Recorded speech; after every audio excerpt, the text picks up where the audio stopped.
أعوذ بالله من الشيطان الرجيم بسم الله الرحمن الرحيم والتين والزيتون وطور سينين وهذا البلد الأمين إن الله وملائكته يصلون على النبي يا أيها الذين آمنوا صلوا عليه وسلموا تسليما اللهم صل على محمد وعلى آل محمد كما صليت على إبراهيم وعلى آل إبراهيم إنك حميد مجيد اللهم بارك على محمد وعلى آل محمد كما باركت على إبراهيم وعلى آل إبراهيم إنك حميد مجيد সকল প্রশংসার মালিককে আল্লাহ, সকল ক্ষমতার উৎসকে আল্লাহ, কেউ যেটা পারে না পারে কে আল্লাহ, সে আল্লাহর জন্য পড়ছি আমরা আলহামদুলিল্লাহ। আওয়াজ করে পড়েন রব্বানা লাকাল হামদ হামদান কাসীরান তাইয়িবান মুবারাকান ফীহি ইয়া রাব্বি লাকাল হামদু কামা ইয়ানবাগি লিজালালি ওয়াজহিকা ওয়া আযীমি সুলতানিকা লাকাল হামদু বিল ঈমান লাকাল হামদু বিল ইসলাম লাকাল হামদু বিল কুরআন। আমরা প্রশংসা করলাম কার? আল্লাহ। সব সময় প্রশংসা করব কার? আল্লাহ। আল্লাহর প্রশংসা করলে লাভ না লস? আল্লাহ বলে যদি আমার নিয়ামতের প্রশংসা করো আমি নিয়ামত বাড়িয়ে দেব, আর যদি নাশুকরি করো আমি এমন আযাব দেব জেনে রেখো ইন্না বাতশা রাব্বিকা লাশাদীদ, নিশ্চয়ই তোমার রবের পাকড়াও, তোমার রবের অ্যাটাক পানিশমেন্ট বড় ডেঞ্জারাস। কারণ আমি আল্লাহ সব সময় ধরি না, ধরলে ছাড়ি না, ধরে ধরে ধরে না, ধরলে আল্লাহ ছাড় দেয় কিন্তু ছেড়ে দেয় না, ঠিক কিনা? আমরা পুলিশকে যতটুকু ভয় পাই আল্লাহরে তার অর্ধেকও ভয় পাই না, তাই না? পুলিশ দেখলে অনেক ভয় পাই, র্যাব দেখলে অনেক ভয় পাই, বন্দুকের নল যদি মাথায় কেউ ধরে অনেক ভয় পায়, এর অর্ধেক আল্লাহরে ভয় পাই না, কারণ দেখি না যে। তো এই সব কিছুর চাইতে বেশি ভয় পাইতে হবে কাকে? আর সব সময় প্রশংসা করতে হবে কার? আল্লাহ এত নিয়ামত আমাদেরকে দিয়েছেন, এই নিয়ামত গুলো গুণে শেষ করা যাবে না। বিষ্ণু বলেছেন সব সময় তোমার জিহ্বাটাকে আল্লাহর জিকির আর প্রশংসা দিয়ে ভিজিয়ে রাখো। কি করবেন? ভিজিয়ে রাখবেন। আরব বিশ্বে আমরা যখন পড়াশোনা করতাম তখন দেখতাম যে রাস্তাঘাটে বিভিন্ন জায়গায় আজকার গুলো আল আদঈয়াতুল মাসুরা মাসনুন দোয়াগুলো তারা লিখে রাখতো, যাতে মনের অজান্তেই তাদের চোখ ওই সাইনবোর্ডে পড়লে তারা যেন ওই দোয়াগুলো পড়তে পারে। রাস্তার মধ্যে লেখা থাকতো সুবহানাল্লাহ, আলহামদুলিল্লাহ, আল্লাহু আকবার, লা ইলাহা ইল্লাল্লাহ। আপনি উঁচু কোনো জায়গায় উঠবেন বা লিফটে দিয়ে উপরে উঠবেন, সিঁড়ি দিয়ে উপরে উঠবেন, ওঠার সময় বায়ে লেখা আল্লাহু আকবার। কারণ হাদিসে এসেছে ইদা সাইদনা কাব্বারনা, আমরা যখন উপরের দিকে উঠতাম আমরা পড়তাম আল্লাহু আকবার। ওয়া ইদা নাযালনা সাব্বাহনা, আর যখন আমরা নিচের দিকে নামতাম আমরা পড়তাম সুবহানাল্লাহ। এজন্য হেঁটে হেঁটে কিংবা সিঁড়ি দিয়ে কিংবা লিফট দিয়ে এলিভেটর দিয়ে আপনি যখন উপরের দিকে উঠবেন কি পড়বেন? আওয়াজ করে পড়েন, কি পড়বেন? আর নিচের দিকে নামলে কি পড়বেন? এই তাসবিহগুলো পড়ে পড়ে জিহ্বাটারে ভিজিয়ে রাখার দরকার আছে না নাই? আমরা যেন আল্লাহর জিকির আর শুকর দিয়ে আমাদের হৃদয়টাকে জিহ্বাটাকে সিক্ত করে রাখতে পারি। আল্লাহ তুমি তৌফিক দাও। ফরজ সালাতের পরে বিশ্বনবী তাসবিহগুলো পড়তেন, আমরা পড়তে চাই না। আল্লাহ রাসূল সাল্লাল্লাহু আলাইহি ওয়াসাল্লাম সালাম ফেরানোর পরে পড়তেন আল্লাহু আকবার, তিনবার পড়তেন আস্তাগফিরুল্লাহ আস্তাগফিরুল্লাহ আস্তাগফিরুল্লাহ। সুবহানাল্লাহ 33 বার, আলহামদুলিল্লাহ 33 বার, আল্লাহু আকবার 33 বার, লা ইলাহা ইল্লাল্লাহু ওয়াহদাহু লা শারীকা লাহ, লাহুল মুলকু ওয়া লাহুল হামদু ওয়া হুয়া আলা কুল্লি শাইইন কাদির। আয়াতুল কুরসি পড়তেন, লম্বা লম্বা অনেক দোয়া করতেন। এগুলো আমরা করি না, আমরা ছোট্ট একটা মোনাজাতের জন্য পাগল হয়ে যাই, তাই না? আসসালামু আলাইকুম ওয়া রাহমাতুল্লাহ, আসসালামু আলাইকুম ওয়া রাহমাতুল্লাহ, আল্লাহুম্মা আমিন বিরহমাতিকা ইয়া আরহামার রাহিমিন, তাই না? আমিন ইয়া আরহামার রাহিমিন। তো হইলো কিছু? তাড়াহুড়ো করবেন না, তাসবিহ পড়বেন, জিকিরগুলো পড়বেন, এগুলো আপনার অন্তরটাকে সিক্ত রাখে। ফরজ সালাতের পরে আয়াতুল কুরসি পড়তে হয়। মান ক্বারাআ আয়াতাল কুরসি দুবুরা কুল্লি সালাতিন মাকতুবা লাম ইয়ামনাহু মিন দুখুলিল জান্নাতি ইল্লাল মাউত। প্রত্যেক ফরজ সালাতের পরে যে আয়াতুল কুরসি পড়ে তার জান্নাতে ঢোকার ব্যাপারে কোনো বাধা থাকে না একটি জিনিস ছাড়া, সেটা হলো তার মৃত্যু। লোকটা মরে না তাই জান্নাতে যায় না, মরলেই জান্নাতি। প্রত্যেক ফরজ সালাতের পরে আয়াতুল কুরসি পড়বেন তো? আর সর্বাবস্থায় বেশি বেশি করে পড়বেন আস্তাগফিরুল্লাহ। কি পড়বেন? আমার সাথে আওয়াজ করে পড়েন আস্তাগফিরুল্লাহ, আর আওয়াজ করে পড়েন আস্তাগফিরুল্লাহ।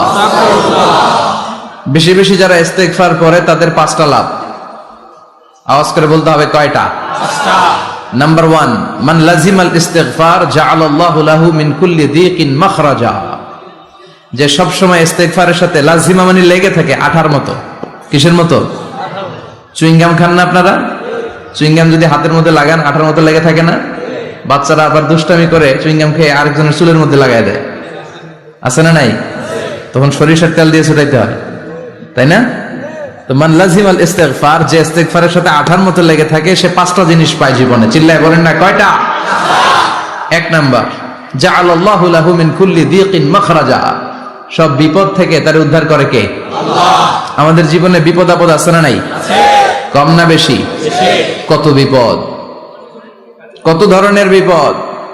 যে কোনো সময় দুর্ঘটনা হতে পারে, রোড অ্যাক্সিডেন্ট, আছে না নাই? আছে। যে কোনো সময় গুম হয়ে যেতে পারেন, আপনারা খুঁজে পাবেন আপনার স্বজনরা। যে কোনো সময় ক্রস ফায়ারের মধ্যে পড়তে পারেন, ঠিক কি না? যে কোনো সময় বজ্রপাতে আপনি নিহত হতে পারেন, ভূমিকম্পের মাঝখানে পড়তে পারেন, দুজন কোবাকুবি লাগছে, আপনি মাঝখানে, হইতে পারে না? জাআলাল্লাহু লাহু মিন কুল্লি দীকিন মাখরাজা। এরকম সব ধরনের বিপদ থেকে তারে রক্ষা করবে কে? আল্লাহ। যদি ইস্তিগফারের সাথে আঠার মতো লেগে থাকা যায়। এই হলো নাম্বার 1। নাম্বার 2, ওয়া মিন কুল্লি হাম্মিন ফারাজা। যে সব সময় আঠার মতো ইস্তিগফারের সাথে লেগে থাকবে, আল্লাহ তাকে দুশ্চিন্তা থেকে মুক্তি দিবেন, তার কোনো টেনশন থাকবে না। সুবহানাল্লাহ পড়েন। আমাদের জীবনে টেনশন আছে না নাই? জীবন নিয়ে টেনশন, মরণ নিয়ে টেনশন, ক্যারিয়ার নিয়ে টেনশন, বাড়ি ভাড়ার টেনশন, বিদ্যুৎ বিলের দাম বেড়ে যাচ্ছে টেনশন, ঘরের মধ্যে শান্তি নাই টেনশন, দ্রব্যের দাম বাড়তেছে, বেতন কমতেছে টেনশন, ঠিক কিনা? এই টেনশন থেকে আপনাকে মুক্ত রাখবে কে? আল্লাহ। নাম্বার 3, ওয়া ইয়ারযুকহু মিন হাইসু লা ইয়াহতাসিব। এমন জায়গা থেকে আল্লাহ আপনাকে রিজিকের ব্যবস্থা করবে আপনি কল্পনাই করতে পারবেন না। রিজিক দেওয়ার মালিক কে? আল্লাহ। কেউ যেটা পারে না, পারে কে? আল্লাহ। এমন জায়গা থেকে তিনি রিজিক দিবেন আপনি কল্পনাই করতে পারেন না, আপনি হিসাবই করেন না যে এখান থেকে কিছু রিজিক আমি পাবো, কিন্তু আল্লাহ ব্যবস্থা করে দিয়েছে। সুবহানাল্লাহ পড়েন। 4 নাম্বার, যতক্ষণ ইস্তিগফারের সাথে আঠার মতো লেগে থাকবেন, আল্লাহর কোনো শাস্তি আপনার উপর আসবে না। ওমা কানাল্লাহু মুআযযিবাহুম ওয়া হুম ইস্তাগফিরুন। যতক্ষণ আপনি ইস্তিগফার করবেন, আল্লাহর আযাব আপনারে পাকড়াও করবে না। 5 নাম্বার হচ্ছে আল্লাহ আপনাকে মুস্তাজাবুদ দাওয়া বানিয়ে দিবে। মুস্তাজাবুদ দাওয়া মানে এমন ব্যক্তি, যেই ব্যক্তি দোয়া করা মাত্রই দোয়া কবুল করে কে? আল্লাহ। সবসময় ইস্তিগফার পড়তে রাজি আছেন তো? আপনারা ইমাম আহমদ ইবনে হাম্বলের নাম শুনেছেন? আমরা ইসলামে মাযহাবের প্র্যাকটিস করি, কোরআন সুন্নাহর আলোকেই আমরা করি। হানাফি, শাফিঈ, মালিকি। 4 নাম্বারটা আপনারা বলেন। হাম্বলি, হানাফি, শাফিঈ, মালিকি, তারপরে হাম্বলি। এই হাম্বলি মাযহাবের ধারক এবং বাহক ইমাম আহমদ ইবনে হাম্বল, উনি অনেক বড় যুগ শ্রেষ্ঠ মুহাদ্দিস ছিলেন। একক স্বতন্ত্র হাদিসের কিতাব হিসেবে পৃথিবী খ্যাত যে হাদিসের কিতাবটা, যেটার মধ্যে সবচাইতে বেশি সংখ্যক হাদিস আনা হয়েছে, মুসনাদ আহমদ ইবনে হাম্বল, এটার রচয়িতা উনি। সুবহানাল্লাহ পড়েন। প্রায় 40,000 হাদিসের কালেকশন ওই কিতাবের ভেতরে আছে। এই হাদিস কালেকশনের জন্য ইমাম আহমদ ইবনে হাম্বল বছরের পর বছর, যুগের পর যুগ, শহর থেকে গ্রাম, গ্রাম থেকে শহর চষে বেরিয়েছেন। ওনার শেষ জীবনটা উনি হাদিস সংগ্রহের কাজে ব্যয় করেছেন। একবার এক সফরে তিনি রাত্রিবেলা বেরোলেন। ইস্তেগফার পড়লে যে কি করে মানুষ মুস্তাজাবুদ দাওয়া হয় শুনেন। রাত্রিবেলা সফরে তিনি বেরোলেন, হাদিস সংগ্রহের সফর। পথিমধ্যে এক মসজিদে মাগরিবের নামাজ পড়লেন, এশার নামাজ পড়লেন। প্রচন্ড শীত। তিনি ভাবলেন আজকের রাতটা মসজিদেই কাটায় দেয়, ফজরের সালাত পড়ে তারপরে বেরোবো। ব্যাগ থেকে কাঁথা বের করে তিনি শুয়ে পড়লেন। কিন্তু মসজিদের দারোয়ান এসে বলে, মসজিদে তো থাকা যাবে না, আপনি বের হন। ইমাম আহমদ ইবনে হাম্বল বললেন, আমি বৃদ্ধ মানুষ, প্রচন্ড শীত, কই যাব? আমি ফজরেরও মুসল্লি, ফজর নামাজ এই মসজিদে পড়বো, আমারে বাজান তুমি থাকতে দাও। দারোয়ান বলেন, নো, থাকা যাবে না, মসজিদে থাকা যাবে না, বের হন, না হলে গাঠটি সহ বের করে দেব। চিনে নাই এটা যে ইমাম আহমদ ইবনে হাম্বল, সে বুঝতে পারে নাই। তো দারোয়ানের সাথে সুবিধা করতে না পেরে ইমাম আহমদ ইবনে হাম্বল ব্যাগ নিয়ে বেরোয় গেলেন। প্রচন্ড শীত, কাঁপছেন। হঠাৎ দেখে সামনে এক বাজার, ওই বাজারে এক খাব্বাজ বসে আছে। খাব্বাজ মানে রুটি বিক্রেতা। খাব্বাজ মানে যুবক, একজন রুটি বিক্রেতা, রুটি বিক্রি করে। যে যুবককে সালাম দিলেন, আসসালামু আলাইকুম। যুবক পড়লো, আলাইকুম আসসালাম। ইমাম আহমদ ইবনে হাম্বল বলল, যুবক, আমি মুসাফির মানুষ, থাকার জায়গা নাই, প্রচন্ড শীত। এই যে তুমি চুলার মধ্যে উনুনে রুটি বানাচ্ছ, আমি যদি তোমার চুলার পাশে বসে রাতটা কাটাই, তোমার কোনো সমস্যা হবে? যুবক বলেন, নো, কোনো সমস্যা নাই। আহলান ওয়া সাহলান ওয়া মারহাবান বিক, খোশ আমদেদ, সুস্বাগতম, আসেন। আপনি আমার চুলার পাশে বসে আগুন পোয়ালে আমার সমস্যা কি? আসেন, আসেন, বসেন, আপনি মুরব্বী মানুষ। ইমাম আহমদ ইবনে হাম্বল আল্লাহ শুকরিয়া করে চুলার পাশে বসে শীতের রাতে চুলা থেকে তাপ নিচ্ছেন, আগুন পোহাচ্ছেন। আর তিনি দেখতে লাগলেন যুবক আটা দিয়ে রুটি বানায় আর পরে আস্তাগফিরুল্লাহ, রুটির খামির বানায় আর পরে আস্তাগফিরুল্লাহ, গোল গোল করে খামির দিয়ে দলা বানিয়ে সাজিয়ে রাখে আর পরে আস্তাগফিরুল্লাহ, রুটি বেলুন দিয়ে বলে এটারে চুলার ভেতরে ঢুকায় আর কি পড়ে আস্তাগফিরুল্লাহ। ক্রেতা আসলে ক্রেতাকে রুটি দেয় আর পরে ক্রেতার হাত থেকে টাকা নিয়ে ক্যাশ বক্সে রাখে আর কি পড়ে। ইমাম আহমদ ইবনে হাম্বল তো অবাক, ঘটনা কি? আসার পর থেকে এই যুবকটারে দেখতেছি খালি পড়ে আস্তাগফিরুল্লাহ, আস্তাগফিরুল্লাহ। তিনি কৌতূহল বশত বললেন, যুবক, মা লাকা ইয়া শাব দাইমান তাকরাউনা আস্তাগফিরুল্লাহ, হে যুবক, তোমার ঘটনাটা কি? আসার পর থেকে তুমি শুধু দেখতেছি পড়তেছো আস্তাগফিরুল্লাহ, আস্তাগফিরুল্লাহ, কারণটা কি? যুবক বলে, আমি সবসময় ইস্তেগফারের সাথে আঠার মতো লেগে থাকি, আর লেগে থাকার কারণে এর বরকতে আল্লাহ আমাকে মুস্তাজাবুদ দাওয়া বানিয়ে দিয়েছে। মানে আল্লাহ আমাকে এমন বানিয়েছে যে আমি দোয়া করা মাত্রই আমার দোয়া কবুল করে কে? আল্লাহ। ইমাম আহমদ ইবনে হাম্বল বললেন, আনতা মুস্তাজাবুদ দাওয়া, তুমি মুস্তাজাবুদ দাওয়া, মানে তুমি দোয়া করলে সেটা কবুল হয়ে যায়? যুবক বলে, না, আনা মুস্তাজাবুদ দাওয়া, আমি আমার জীবনে যত দোয়া করেছি সব কবুল করে নিয়েছে কে? আল্লাহ।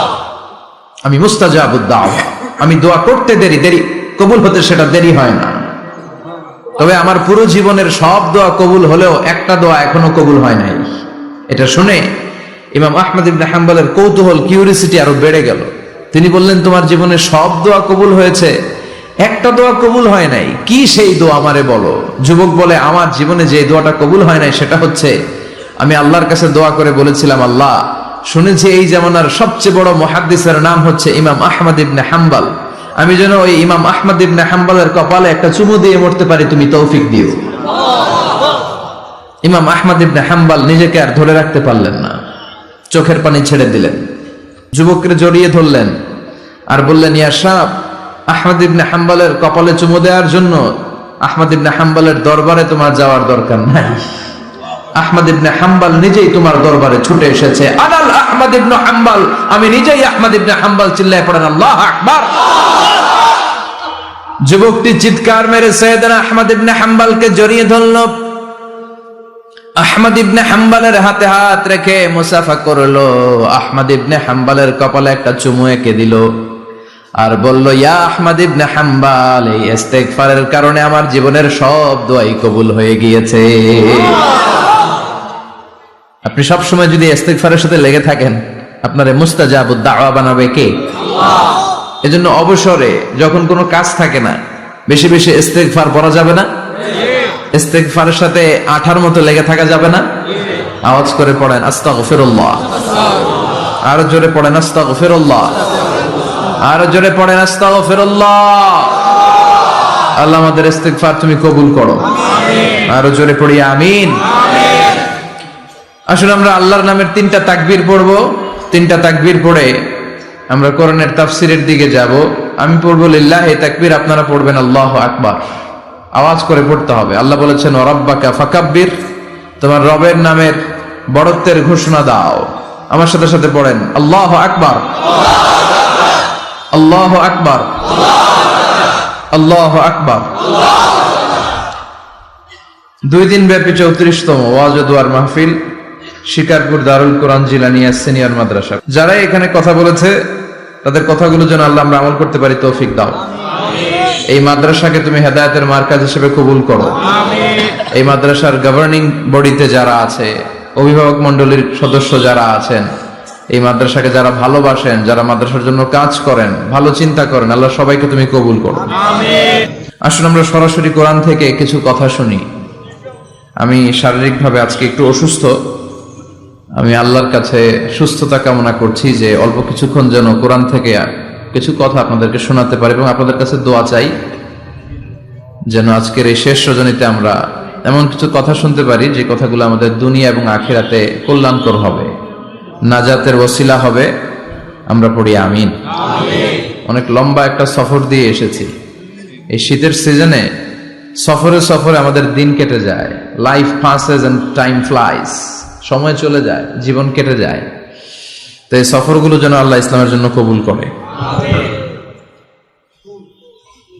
আমি আমার খুতবার শুরুতে সূরাতুত তিন থেকে তেলাওয়াত করেছি। আসুন এই সূরাটি থেকে আমরা কিছু কথা শুনি, আমলের নিয়তে, ইখলাসের নিয়তে। সূরাটার নাম হচ্ছে সূরাতু আত-তিন। সবাই বলেন সূরার নাম কি? এটি মাক্কি সূরা। কি সূরা? এই সূরার আয়াত সংখ্যা 8টি। কয়টি? আমরা জানি কোরআনের সূরাগুলো 2 ভাগে বিভক্ত, একটা মাক্কি, একটা মাদানী। সেই হিসেবে এই সূরাটি মাক্কি। এই সূরাটি কি? মাক্কি। কোরআনের চ্যাপ্টারগুলো নিয়ে মাঝে মাঝে ভাববেন যে কত ধরনের চ্যাপ্টার আল্লাহ দিলেন। সূরাকে আরবিতে বলে চ্যাপ্টার। সূরাকে আরবিতে কি বলে? তাহলে আওয়াজ করে উত্তর দেন তো, কোরআনের ভেতরে চ্যাপ্টার আছে কয়টা? 114টা। এই চ্যাপ্টারের নাম দিলেন তিনি ফলের নামে। সুবহানাল্লাহ পড়েন। 3 মানে ডুমুর ফল। 3 মানে কি? ডুমুর ফল। খেয়েছেন কখনো? খান নাই? শিকারপুরে হয়? গাছ আছে শিকারপুরে? নাই না? আছে? ছোটবেলা আমরা শুনতাম ডুমুর ফল খেলে নাকি মানুষ পাগল হয়ে যায়। আপনারা শুনছেন? এরকম অনেক আজে বাজে কথা কিন্তু আমরা ছোটবেলা শুনেছি, যেগুলোর ভিত্তি নাই। বলা হতো পরীক্ষার দিন সকালে কেউ যদি ডিম খেয়ে যায় তাহলে পরীক্ষা নাকি ডিম পায়। এটা ভুয়া কথা, ডাহা মিথ্যা। আমি সব সময় ফাইনাল পরীক্ষার দিন সকালে ডিম খেয়ে যেতাম আর পরীক্ষা দিয়ে ফার্স্ট হয়ে যেতাম। এজন্য ডিম খেয়ে গেলে কেউ ডিম পায় না। আমরা বিশ্বাস করি খাইরিহি ওয়া শাররিহি মিনাল্লাহি, ভালো হোক মন্দ হোক করে কে? আল্লাহ। আবার ছোটবেলায় বলা হতো ওষুধ খাওয়ার সময় বিসমিল্লাহ বলবি না, কারণ বিসমিল্লাহ বললে বরকত হয়, তোর রোগে বরকত হয়ে যাবে, মানে তোর রোগ বেড়ে যাবে। কি ডাকাত, ভুয়া কথা। সব ভালো কাজের আগে বিসমিল্লাহ। অবশ্যই আপনি ওষুধ খাওয়ার আগে বিসমিল্লাহ পড়বেন। কি পড়বেন? আমাদের দেশে শেখানো হয় ওষুধ হাতে নিয়ে যখন তুমি খাবা তখন পড়বা আল্লাহু শাফি আল্লাহু মুআফি। এটারে উল্টে আবার বাংলাদেশে আল্লাহ শাফি আল্লাহ মাফি। শব্দটা মাফি না, শব্দটা হচ্ছে মুআফি। আল্লাহু শাফি আল্লাহু মুআফি। খেয়াল থাকবে, পড়েন আল্লাহু শাফি আল্লাহু মুআফি, আল্লাহু শাফি আল্লাহু মুআফি। এটা কোনো হাদিসে নাই, পড়তে বলা হয় নাই, তবে অর্থটা খুব সুন্দর। আল্লাহই তিনি শিফা দান করেন, আল্লাহই রোগ থেকে মুক্তি দান করেন। ওষুধ আমি খাচ্ছি, মেডিসিন খাওয়া সুন্নাহ, কিন্তু ওষুধ আমারে শিফা দেয় না, মুআফাত দেয় না, আমার শেফা দেয় কে? এই ঘোষণাটা, অ্যানাউন্সমেন্টটা বেশ ভালো, আপনি পড়তে পারেন, কিন্তু সুন্নাহ মনে করে না, এটা ভালো অর্থ তাই পড়ি। আর বিসমিল্লাহ অবশ্যই পড়বেন, সব ভালো কাজের আগে কি বিসমিল্লাহ। আল্লাহ বুঝার তৌফিক দান করো। তো এই যে এগুলো ভুয়া কথা, মাশহুর, এগুলোকে বলে মাশহুরুন বাইনা আলসিনাতিন নাস, মানুষের ঠোঁটে ঠোঁটে মুখে মুখে প্রচলিত, কোনো ভিত্তি নাই। এরপরে ছোটবেলা শুনতাম জট কলা খাওয়া যাবে না, মানে জোড়া কলা খেলে নাকি 2 বাচ্চা হয়, যমজ বাচ্চা নাকি হয়, একসাথে 2 বাচ্চা বলে না। আমি আরো বেশি বেশি খাইতাম, বলতাম এটা তো আরো ভালো, এক লোকে 2 বাচ্চা হইলে 2 বারের কষ্ট একবারে সারল, তাই না? এক একটা মায়ের এক একটা বেবি জন্ম দিতে কষ্ট হয় না? শুধু কষ্ট, কি পরিমাণে কষ্ট এটা মা জানে, বাবা জানে না। এজন্য বিষ্ণু বলেছেন মায়ের মর্যাদা বাবার চেয়ে কয় গুণ বেশি। আবার আল্লাহ বলেছেন হামালাতহু উম্মুহু, বাবা তোমারে পেটে ধরে নাই, পেটে ধরেছে কে? ওয়াহানান আলা ওয়াহান, ব্যথা কষ্ট জ্বালা পেইন বাবা সহ্য করে নাই, করেছে কে? অফিসালহু ফি আমাইন, 2 বছর তোমারে বাবা দুধ খাওয়ায় নাই, দুধ খাওয়ালো কে? মায়ের এক ধারে দুধের দাম, কাটিয়া গায়ের চাম, পাপস বানাইলেও ঋণের শোধ হবে না, এমন দরদি ভাবে কেউ হবে না আমার মাগো, এমন দরদি ভাবে কেউ হবে না আমার মাগো, ঠিক কিনা? বিষ্ণু বললেন লাউ কাতাতা জিলদাক, গায়ের চামড়াগুলো কেটে কেটে রোদে শুকিয়ে যদি মায়ের পায়ের 2টা জুতাও বানিয়ে দাও, ছোটবেলা যে দুধ খেয়েছো সেটার 1 ঢোক দুধের শোধ আদায় হবে না। এজন্য মা যে কি কষ্ট করে, এখানে বেশিরভাগই আমরা নর্মাল প্রসেসে পৃথিবীতে এসেছি, তাই না? সিজারিয়ান বেবি খুব কম, থাকলে 1-2টা। নর্মাল প্রসেসে একটা বাচ্চাকে ডেলিভারি করতে একটা মায়ের যে কত কষ্ট হয় আপনি কল্পনাই করতে পারবেন না। চিকিৎসা বিজ্ঞান বলে একজন সুস্থ মানুষ, ব্যথার একটা ইউনিট আছে, মাত্রা, ব্যথা মাপার একক, 45 ইউনিট পেইন বা ব্যথা একজন মানুষ সহ্য করতে পারে। ব্যথার তীব্রতা বা মাত্রা যদি 45 ইউনিটের বেশি হয়, যদি ছাড়িয়ে যায়, হয় লোকটা বেহুশ হবে, নয় মরে যাবে। আমার আর আপনার মা যখন আমাদেরকে নর্মাল প্রসেসে ডেলিভারি করেছেন, তখন তারা 45 না 57 ইউনিট প্লাস 57 থেকে 60 ইউনিটের পেইনও তারা ছাড়িয়ে গেছে। 57 ইউনিটেরও বেশি ব্যথা তারা সহ্য করেছে, যেটা কোনো অ্যাক্সিডেন্টে আপনার দেহের 206টা হাড্ডি আছে, তো 20টা হাড্ডি একসাথে কোনো অ্যাক্সিডেন্টে ভেঙে গেলে যত ব্যথা তার চেয়েও বেশি ব্যথা। এজন্য মায়ের মনে কষ্ট দেয়া যাবে, মায়ের মনে কষ্ট দিয়ে জীবনে কেউ সফল হতে পারে নাই। সাইয়েদনা মূসা আলাইহিস সালাম আল্লাহর একবার জিজ্ঞেস করলেন, আল্লাহ মাইয়াকুনু জালিসি ইয়াউমাল কিয়ামা, আল্লাহ আমার সাথে কিয়ামতের দিন জান্নাতে সাথী কে হবে? আল্লাহ বললেন জালিসুকা ফিল জান্নাতি জাজ্জার, তোমার সাথী হবে কিয়ামতের দিন বিচার শেষে জান্নাতে যখন ঢুকবা, তোমার সাথী হবে একজন কসাই। কসাই চিনেন? কি করে? গোশত কাটে। সাইয়েদনা মূসা আলাইহিস সালাম অবাক হলেন, ঘটনা কি? কসাই, আমি হইলাম নবী আর আমার সাথে জান্নাতে থাকবে? হাউ কাম ইটস পসিবল, এটা কিভাবে সম্ভব? আল্লাহ বললেন নিজেই দেখে আসো এটা কেমন কসাই। সাইয়েদনা মূসা আলাইহিস সালাম ছদ্মবেশে কসাইয়ের দোকানে দাঁড়িয়ে রইলেন, দেখলেন স্পেশাল বিশেষ কোনো আমল নাই, কসাই শুধু গোশত কাটে, গোশত বিক্রি করে। দিন শেষে দোকান বন্ধ করে প্যাকেটের ভেতরে গোশত নিয়ে বাড়িতে রওনা হয়েছে। বাড়ির ভেতরে ঢুকে যাওয়ার পর সাইয়েদনা মূসা আলাইহিস সালাম ঘরের দরজার কড়া নাড়লেন। কসাই বলে মান আনতা, তুমি কে? মূসা আলাইহিস সালাম বললেন আনা মুসাফির, আমি মুসাফির, থাকার জায়গা নেই, আপনি যদি থাকার জায়গা দেন আপনার বাড়িতে থাকবো। কসাই বলে আসেন। সাইয়েদনা মূসা আলাইহিস সালাম ঢুকলেন। কসাই বলে এই ঘরে একটু থাকেন, ওই ঘরে আমার একটু কাজ আছে। মূসা আলাইহিস সালাম বললেন যান, কাজ সেরে আসেন। মূসা আলাইহিস সালাম খেয়াল করলেন ওই ঘরে মাচার উপর থেকে বয়োবৃদ্ধ এক নারীকে তিনি নামিয়ে গোসল করালেন, টাওয়াল দিয়ে গা মুছিয়ে দিলেন।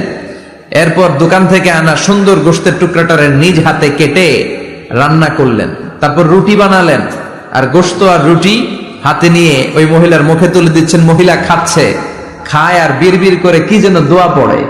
সুবহানাল্লাহ পড়বেন না? ওই মহিলাকে খাওয়ানোর পরে কসাই সাইয়েদনা মুসা আলাইহিস সালামকে মেহমান হিসেবে খাবার নিয়ে আসলেন। বললেন, ও পথিক, খাবার খান, সকালবেলা আপনিও চলে যাবেন, আমিও যাব আমার দোকানে, খেয়ে আপনি ঘুমিয়ে পড়েন। মুসা আলাইহিস সালাম বললেন, ততক্ষণ পর্যন্ত তোমার আনা খাবারে আমি হাত দিব না, যতক্ষণ না তুমি বলবা ওই মহিলাটাকে। কসাই বলে, হাদিহি উম্মি, এটা আমার মা। হাদিহি উম্মি, এটা আমার মা। এই দুনিয়া এই মা ছাড়া আমার কেউ নাই, আমিও ছাড়া আমার মায়ের কেউ নাই।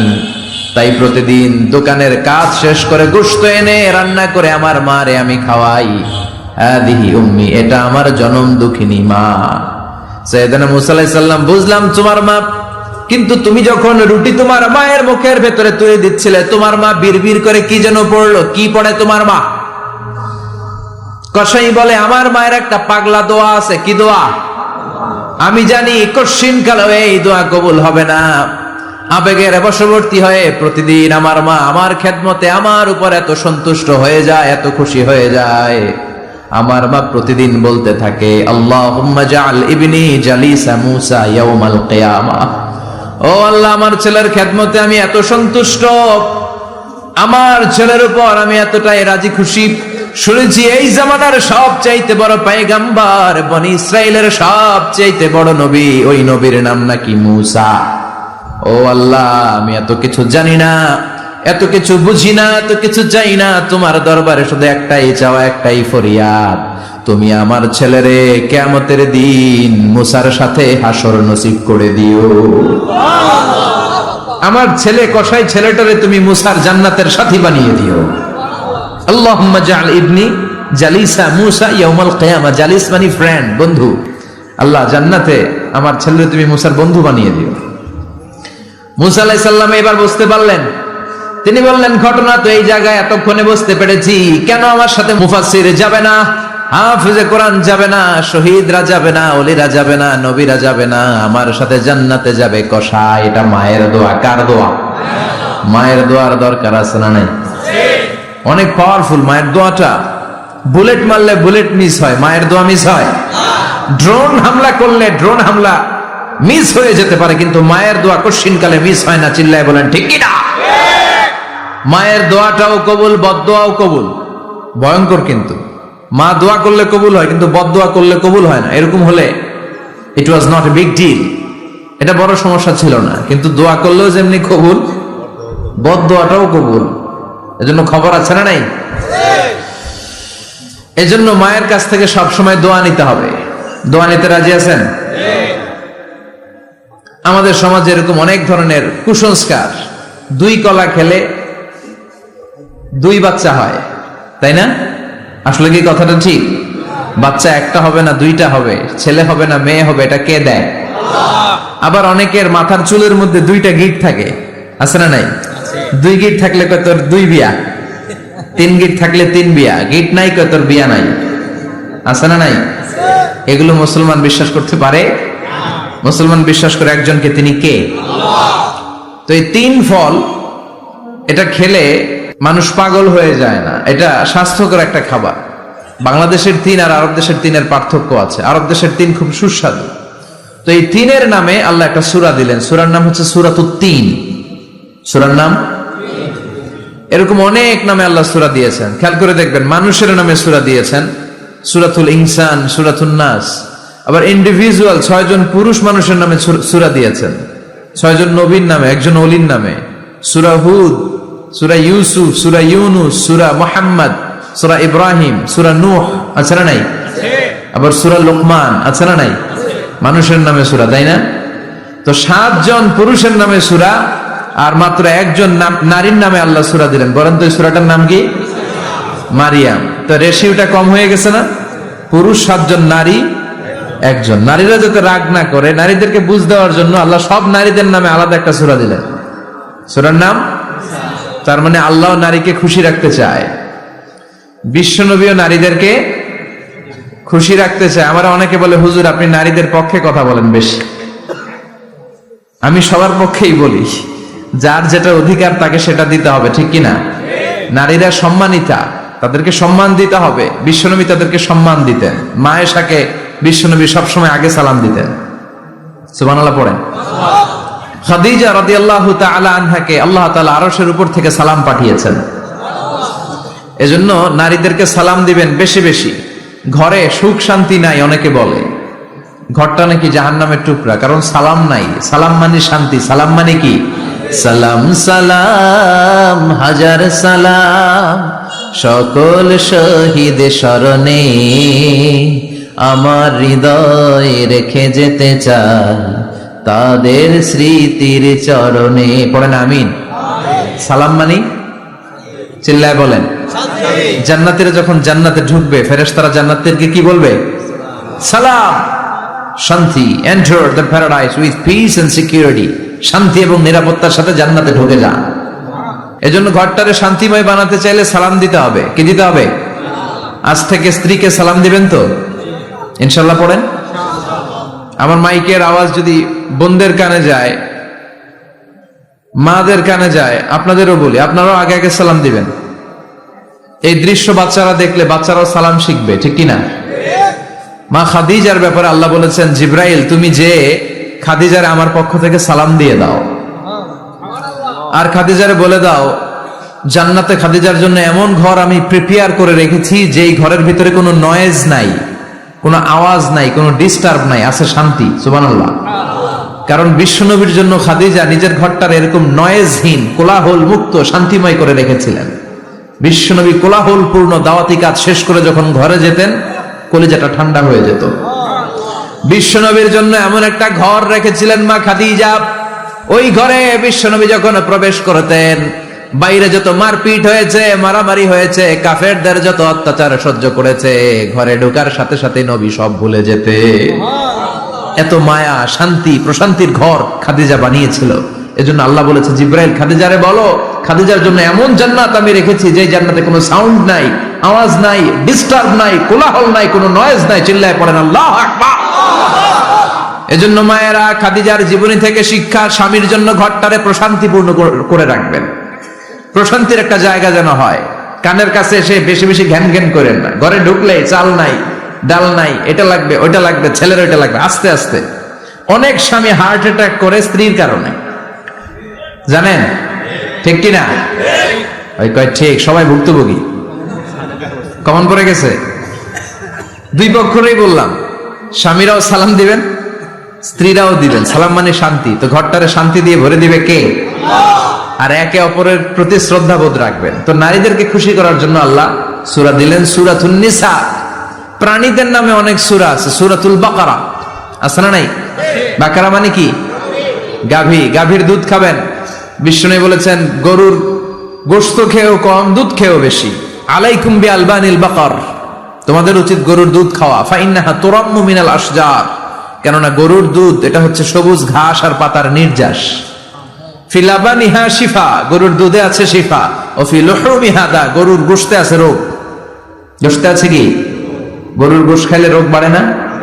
অনেক ডাক্তার আছে, এরা সিরিয়াল নেয় না, যারা গরুর গোশত খায় বেশি। বলে লাল মাংস যারা খাবে এরা যেন আবার সিরিয়াল না দেয়। আছে না নাই? বিশ্বনবীর খাবারের তালিকায় দুধ ছিল।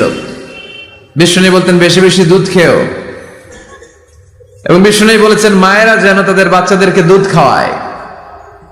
মায়ের বুকে প্রথম যে দুধটা আসে এটাকে বলে শাল দুধ। এটা বাচ্চার জীবনের প্রথম প্রাকৃতিক টিকা। সুবহানাল্লাহ পড়েন।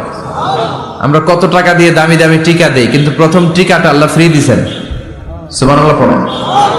বাকারার নামে সূরা দিলেন, আনকাবুত মাকড়সার নামে সূরা দিলেন, নাহাল মৌমাছির নামে সূরা, নামাল পিঁপড়ার নামে সূরা। সুবহানাল্লাহ পড়েন।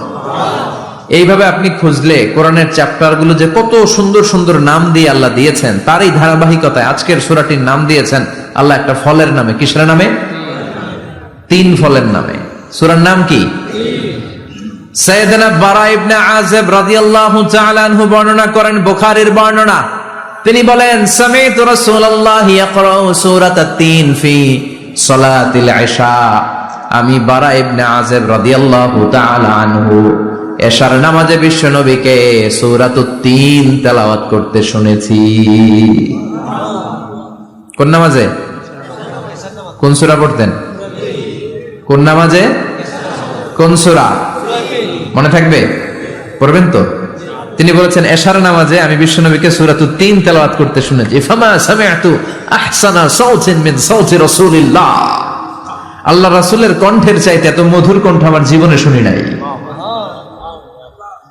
বিশ্বনবী যখন তেলাওয়াত করতেন সাহাবাদের কলিজা ঠান্ডা হয়ে যেত। সাহাবারা মাঝে মাঝে খাবার না পেলে, ঘরে খাদ্য না থাকলে বিশ্বনবীর কাছে চলে আসতেন, এসে বিশ্বনবীর চেহারার দিকে তাকায় থাকতেন, ওনার কণ্ঠে তেলাওয়াত শুনতেন। বিশ্বনবীর তেলাওয়াত শুনলে চেহারার দিকে তাকায় থাকলে ক্ষুধার কথা তারা ভুলে যেতেন। কি কণ্ঠ ছিল বিশ্বনবী! অনেকে বলে সাইয়েদনা দাউদ আলাইহিস সালামের কণ্ঠ ছিল অনেক চমৎকার, এটা ঠিক, কিন্তু বিশ্বনবীর চাইতে বেশি সুন্দর না। আকাবা উপসাগরের তীরে বসে সাইয়েদনা দাউদ যখন তেলাওয়াত করতেন, সাগরের মাছগুলো সাগর ছেড়ে ডাঙ্গায় চলে আসতো, বনের পশু বন ছেড়ে বাইরে আসতো, আকাশের পাখি আকাশ ছেড়ে দিয়ে নিচে নেমে আসতো। কিন্তু বিশ্বনবীর কণ্ঠটা এর চেয়ে বেশি সুন্দর ছিল। সুবহানাল্লাহ। বিশ্বনবী সারাদিন যে কোরআনের আয়াতগুলো নাজিল হয়েছে, প্রত্যেক রাত্রে এশার নামাজের পর ঘরের মধ্যে বসে বসে আয়াতগুলো তেলাওয়াত করতেন। আর মক্কার আবু জাহেল, উতবা, শাইবা, ওয়ালিদ ইবনে মুগীরা সবাই লুকিয়ে লুকিয়ে তেলাওয়াত শোনার জন্য বাড়ির চিপায় চলে আসতো। আবু জাহেল, উতবা, শাইবা এটা কি বিশ্বনবীর পক্ষের লোক না বিপক্ষের? বিপক্ষের লোক হয়েও নবীর কণ্ঠের তেলাওয়াত শোনার জন্য পাগল। তাইলে কণ্ঠটা কি নরমাল কণ্ঠ ছিল? যেন তেন কণ্ঠ ছিল। আবু জাহেল ছিল মক্কা শহরের প্রেসিডেন্ট, সে ঘোষণা দিয়ে দিত কেউ মুহাম্মাদের কণ্ঠের তেলাওয়াত শুনবা না, শুনতে যেতে পারবা না। সবাইকে নিষেধ করে রাত্রিবেলা চোরের মতো নিজেই যাইত। সুবহানাল্লাহ পড়েন। হজের মৌসুমে আবু জাহেল ঘোষণা দিয়ে দিল, খবরদার, মক্কায় ঢুকার যতগুলো গেট আছে সবগুলো গেটে তোরা দাঁড়ায় থাকবি, হাজিদেরকে বলবি মক্কায় নতুন একটা পাগল এসেছে, তার কথা যারা শুনে তারাও পাগল হয়ে যায়। নাউজুবিল্লাহ পড়েন। তার কর্মী বাহিনী হজের মৌসুমে বিভিন্ন গেটে পাঠায় দিল। মক্কায় ঢুকার হাজিদের যত গেট, বিভিন্ন দেশ থেকে হাজিরা আসবে, কর্মীদেরকে বলে দিল তোরা বলবি এই এলাকায় নতুন এক পাগলের আমদানি হয়েছে, নাম মুহাম্মদ। পড়েন নাউযুবিল্লাহ। যারাই এই মুহাম্মাদের কণ্ঠের তেলাওয়াত শুনে তারাও পাগল হয়ে যায়। আদেশ অনুযায়ী কর্মীরা মক্কার গেটে দাঁড়িয়ে দাঁড়িয়ে হাজিদেরকে বলল, হাজি সাহেব হজে যান, জমজম খান, খেজুর খান, হজ করেন, সমস্যা নাই, কিন্তু নতুন এক পাগল আসছে, এই পাগলের নাম মুহাম্মদ। এই পাগলের কাছে যারা যায় হেরাও পাগল হয়ে যায়। হাজি সাহেবরা কোনোদিন এই মুহাম্মদ নামটা শোনে নাই, এই প্রথম শুনলো। শুই নাই মনে মনে কয় যেদিকে যাব আর নাই যাব, আগে মুহাম্মাদের কাছে যাব। সবার আগে কার কাছে যাব? কারণ মানুষের একটা অভ্যাস হচ্ছে আল ইনসানু হারিসুন আলা মা মুনিয়া, মানুষের যেটা করতে নিষেধ করা হয় বেশি ওইটা মানুষ করে বেশি। মনে মনে হাজিরা বলে তোমরা নিষেধ করছো তো অবশ্যই যাব, দেখি এই মুহাম্মদটা কে। তার মানে আমাদের বিরুদ্ধে অপপ্রচার করলে এটা আমার পক্ষের প্রচার হয়ে যায়। সুবহানাল্লাহ পড়েন। ইসলামের বিরুদ্ধে অপপ্রচার করলে এটা কি হয়ে যায়? প্রচার হয়ে যায়। ইউরোপ আমেরিকাতে ইসলামের নামে ট্যাগ লাগায় এক্সট্রিমিস্ট, জঙ্গি, আমরা নাকি জঙ্গি, আমরা নাকি এক্সট্রিমিস্ট। তো যারা সিভিলিয়ান আছে, খ্রিস্টিয়ান সিভিলিয়ান, ইউরোপ আমেরিকার সাধারণ জনগণ, তারা ভাবে ঘটনা নাকি মুসলমানদের বিরুদ্ধে এত কথা কেন? তারা ইসলাম নিয়ে গুগলে সার্চ করে, বিভিন্ন বই পড়ে, কোরআনের ইংলিশ ট্রান্সলেশন পড়ে। আগে তারা ইসলাম সম্পর্কে জানতো না, কিন্তু সবাই যখন বলা শুরু করছে জঙ্গি জঙ্গি জঙ্গি, ইসলাম মানে জঙ্গি, তখন তারা ইসলাম সম্পর্কে পড়তে শুরু করে দিয়েছে। পড়তে পড়তে ইসলামের সুন্দর বাণীগুলো পড়ে ওদের হৃদয় ঠান্ডা হয়ে যায়। যাদের নসিব ভালো, অনেকে কালিমা পড়ে মুসলমান হয়ে যায়। ইউরোপ আমেরিকাতে মুসলমানের সংখ্যা দিন দিন বাড়ছে। মাঝে মাঝে পত্র পত্রিকায় দেখবেন যে কনভার্টেড মুসলমান, ও মুসলমান, ও মুসলমান। ধারণা করা হচ্ছে 2070 সালের মধ্যে ইউরোপ আর আমেরিকায় মুসলমান হয়ে যাবে সংখ্যাগরিষ্ঠ। খ্রিস্টানদের ছাড়িয়ে মুসলমানদের সংখ্যা ইউরোপ আমেরিকায় বেড়ে যাবে। সুবহানাল্লাহ পড়েন। সেই দিন বেশি দূরে নয় যেদিন কালেমার পতাকা হোয়াইট হাউসের উপরে শোভা পাবে। ঘোষণাটা কার? চিল্লায় বলেন ওয়াদাটা কার? আবু জাহেল ঘোষণা দিয়েছে কেউ যেতে পারবে না, কিন্তু লুকিয়ে লুকিয়ে নিজেই যায়। একটা নির্ধারিত সময় বিশ্বনবী তেলাওয়াত করতেন, আর ওই তেলাওয়াতের সময় আবু জাহেল, উতবা, শাইবা, ওয়ালিদ ইবনে মুগীরা সবাই লুকিয়ে লুকিয়ে বিশ্বনবীর ঘরের চারদিকে কান পেতে মধুর কণ্ঠের তেলাওয়াত শুনতো। ফ্রি ফ্রি আরামসে শুনতো এই তেলাওয়াত। বিশ্বনবীর তেলাওয়াত যখন শেষ হয়ে যেত, এরা ভাগলপুর দিত দৌড়, ফিরে যাওয়ার রাস্তা থাকতো একটা, কয়টা? দেখা হয়ে যেত। একজন আরেকজনকে দোষারোপ করতো। আবু জাহেল বলতো, কিরে তোরা আসলি কেন? ওরা বলে, তুই এলি কেন? দিনের বেলা ভাষণ দেশ মোহাম্মদের বিরুদ্ধে, রাত্রে বেলা চোরের মতো তুই আসিস কেন? একে অপরকে দোষারোপ করে। আবু জাহেল বলে, ঠিক আছে, কাল থেকে আমিও আসবো না, তোরাও আসবি না। চল আমরা শপথ নেই যে কেউ আসবো না। দস্তখত দে, সিগনেচার দে, যেই আসবে তার মাথার চুল কামিয়ে আলকাতরা মেখে মক্কার বাজারে ঘুরিয়ে ঘুরিয়ে অপমান করা হবে। সবাই রাজি। আবু জাহেল বলে, দে, রাজি হলে সিগনেচার দে। সবাইকে আবু জাহেল, তুই নেতা, তুই আগে দে। আবু জাহেল 1 নাম্বার, নাম্বার 2 উতবা, নাম্বার 3 শাইবা, সবাই সিগনেচার। কালকে কেউ যাবে না, কেউ যাবে না।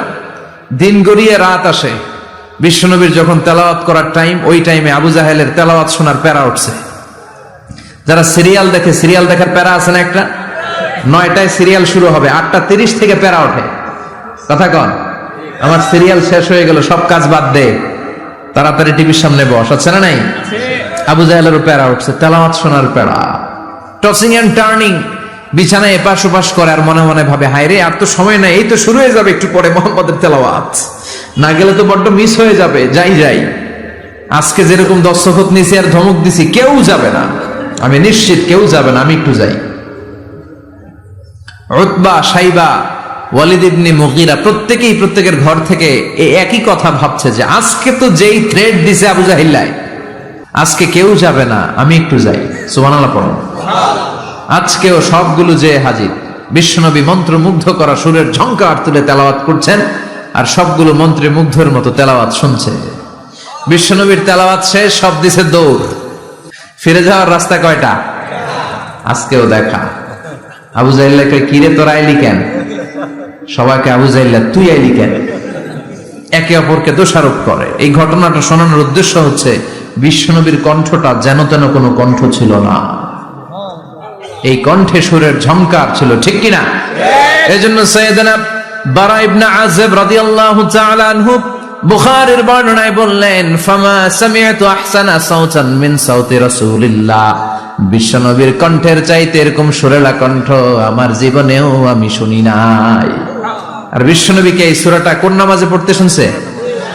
পড়বেন তো আপনারা? আল্লাহ তৌফিক দান করো। এই সূরাটা আল্লাহ কসম দিয়ে শুরু করছে। কি দিয়ে? 3 ফলের কসম দিয়ে। মনে রাখবেন, মান কানা ইয়াহলিফ ফালইয়াহলিফ বিল্লাহ, যার কোনো কারণে কসম কাটতেই হয় সেজন্য আল্লাহর নামে কসম কাটে, আউলিয়াসমু, তার না হলে যেন চুপ থাকে। আল্লাহ ছাড়া কারো নামে কসম কাটা যাবে? কিন্তু আমাদের দেশে অনেক কিছুর নামে কসম আছে না নাই? আমরা কোরআন শরীফের নামে কসম কাটি, অনেক সময় কাবার নামে কসম কাটি, মায়ের বুকের দুধের কসম, বিদ্যার কসম কাটি না? কাটা যাবে? শিকারপুরের লোকের আর কি কি জিনিসের কসম কাটেন বলেন?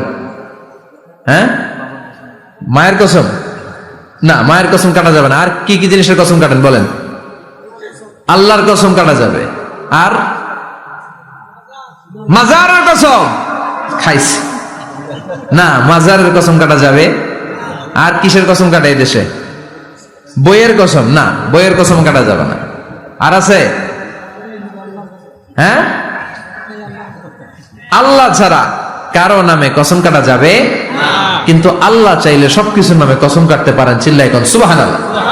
সে আল্লাহ বললেন, ওয়াত-তিনি ওয়াজ-যাইতুনি ওয়া তুরি সিনিন ওয়া হাযাল বালাদিল আমিন। 3-এর কসম। কিসের কসম? 3 ফুলের কসম। এজন্য আল্লাহ বলেছেন ওয়াত-তিন। চিল্লায় বলেন, কি পড়েছেন? সম্মানিত ভাইরা, খেয়াল রাখবেন, কসম যখনই আল্লাহ কেটেছেন তখনই আল্লাহ ওয়াও ব্যবহার করেছেন। এটাকে বলে, এই যে এটা কিন্তু তাফসীরের আসল কথা, মনে রাখেন, ওয়াও আল কাসামিয়া, এটার বলে কসম কাটার ওয়াও। যত জায়গায় আল্লাহ কসম কেটেছেন তত জায়গায় আল্লাহ কি ব্যবহার করেছেন? চিল্লায় বলেন। আমরা অবাক হয়ে গেলে আমরা পড়ি ওয়াও, এই ওয়াও না, আমরা ওয়াও বলি না? অবাক করা জিনিস দেখলে কি বলে ছেলেবেলে? ওয়াও, এই ওয়াও নয়। তো যত জায়গায় কসম তত জায়গায় ওয়াও। সবাই বলেন, যত জায়গায় কসম তত জায়গায়। যেমন আল্লাহ কোরআনে যুগের শপথ করেছেন, সময়ের কসম করেছেন। আল্লাহ বলেছেন ওয়াল আসর। কি বলেছেন? ওয়াও আছে না নাই? আল্লাহ পাহাড়ের কসম করেছেন, আল্লাহ বলেছেন ওয়াত্তুর। আল্লাহ ফজরের কসম করেছেন, আল্লাহ বলেছেন ওয়াল ফাজার। জিলহজের প্রথম 10 রাতের কসম করেছেন, তিনি বলেছেন ওয়ালায়ালিন আশার। জোর আর বেজোরের কসম করেছেন, তিনি কি বলেছেন ওয়াশাফিঈ ওয়াল ওয়াতর। তারই ধারাবাহিকতা এখানে তিনি 3 ফলের কসম কেটেছেন, আর তিনি বলেছেন ওয়াত্তিন। চিল্লায় বলেন তিনি কি বলেছেন? মানে 3-এর কসম। কিসের কসম? 3 ফল। ডুমুর ফলের কসম কেটেছেন, কারণ এই ফলের অনেক উপকারিতা আছে। এটা আরব বিশ্বে আরবদের কাছে খুবই গুরুত্বপূর্ণ সুস্বাদু একটা ফল। কালো ডুমুর হয়, সাদা ডুমুর হয়। এই ডুমুর ফল খেলে ডায়াবেটিক্স রোগীদের অনেক উপকার হয়। ডায়াবেটিক্স আমাদের জাতীয় রোগ না? ডায়াবেটিক্স আছে কার কার? অনেকের আছে না? এই ডায়াবেটিক্স আল্লাহ ভালো করে দিবে। কি খাবেন? ডুমুর ফল খাবেন। অনেক নারীদের ইররেগুলার মেনস্ট্রুয়েশনাল পিরিয়ড হয়, অনিয়মিত অনিয়ন্ত্রিত মাসিক। এই ডুমুর ফলের সেদ্ধ করা পানি যদি খায়, তাদের মাসিক নিয়মিত হয়ে যাবে। এটার মধ্যে অনেক স্ট্রেংথ এন্ড স্ট্যামিনা আছে। আর এই ফলটা জান্নাতি ফল। কি ফল? এটা জান্নাতি ফল। এই 3 গাছটা জান্নাতের গাছ। সাইয়েদনা আদম আলাইহিস সালামকে আল্লাহ বললেন ওয়ালা তাকরাবা হাযিহি আশ-শাজারাতা ফাতাকুনা মিনাজ যালিমিন। ও আদম, তুমি আর হাওয়া মিলে জান্নাতে ঘুরো, জান্নাতে খাওয়া দাওয়া করো, যা মনে চায় করো, কিন্তু একটা নিষিদ্ধ গাছ আছে, ওই গাছের কাছে যাওয়া যাবে না। কার কথা? সব খাও, সব করো, কিন্তু নিষিদ্ধ গাছের কাছে যাওয়া যাবে না। আদম আলাইহিস সালাম শয়তানের ওয়াসওয়াসায় পড়ে ওই গাছের ফলই খেয়ে ফেললেন। ওয়ালাকাদ আহিদনা ইলা আদামা মিন ক্বাবলু ফানাসিয়া ওয়া লাম নাজিদ লাহু আজমা। আমি আদমকে স্পেশাল একটা অর্ডার করেছি, ওই অর্ডার আদম রক্ষা করতে পারে নাই। পারবে কেমন? আদম তো ভুলে গেছে। আদম আলাইহিস সালাম কি করছে? ভুলে গেছে। ভুল করে তিনি খেয়ে ফেললেন। শয়তানের ওয়াসওয়াসায় পড়ে শুধু আদমই খান নাই, হাওয়াও খেলেন আলাইহিমাস সালাম। খাওয়ার সাথে সাথে ওনাদের জান্নাতের পোশাকগুলো খুলতে আরম্ভ করলো, নেকেড হতে শুরু করলেন। আদম আর হাওয়া দুইজনে কি হতে শুরু করলেন? উলঙ্গ হতে শুরু করলেন। গায়ের মধ্যে আর জামা নাই। সম্মানিত ভাইয়েরা, এখানে শিক্ষণীয় যে বিষয়টা সেটা হচ্ছে শয়তানের কাজ, শয়তানের মিশন জান্নাতেও যেটা ছিল দুনিয়াতেও এটা। শয়তানের মিশন হচ্ছে আদম জাত, বনি আদমের দেহ থেকে কেমন করে কাপড় খোলা যায়, নারীদেরকে কেমন করে উলঙ্গ করা যায়। জান্নাতে যেমনি আদম আর হাওয়া আলাইহিস সালামের কাপড় শয়তান খুলেছে, দুনিয়াতেও শয়তান আমাদেরকে অশ্লীল বানাতে চায়। চিল্লায় বলেন ঠিক কিনা? এজন্য আমার মায়েরা, আমার বোনেরা, যাদের কানে আমার মাইকের আওয়াজ যায়, খবরদার, শয়তানের এই ওয়াসওয়াসায় ফাঁদে পা দেয়া যাবে না। শয়তান চেয়েছে জান্নাতে কেমন করে মা হাওয়ার কাপড় খুলে ফেলা যায়, দুনিয়াতেও শয়তান চায় কেমন করে আপনাদেরকে নেকেড বানানো যায়। ঠিক কিনা? বাংলাদেশে নারীদের কাপড় এখন দেহের মধ্যে বাড়ছে নাকি কমছে? আছি আমরা এখন জামানায়, লাজ শরম গেছে হারায়। ঠিক কিনা? পাতলা শাড়ির বাহার, পাখি ড্রেস, লেহেঙ্গা পোশাক দেখে নারীর লাজে মরে যাই। হায় হায়, আছি আমরা এখন জামানায়, লাজ শরম গেছে হারায়। ঠিক কিনা? পোশাক আশাক নারীদের খাটো হতে শুরু করেছে, এটা শয়তানের মিশন।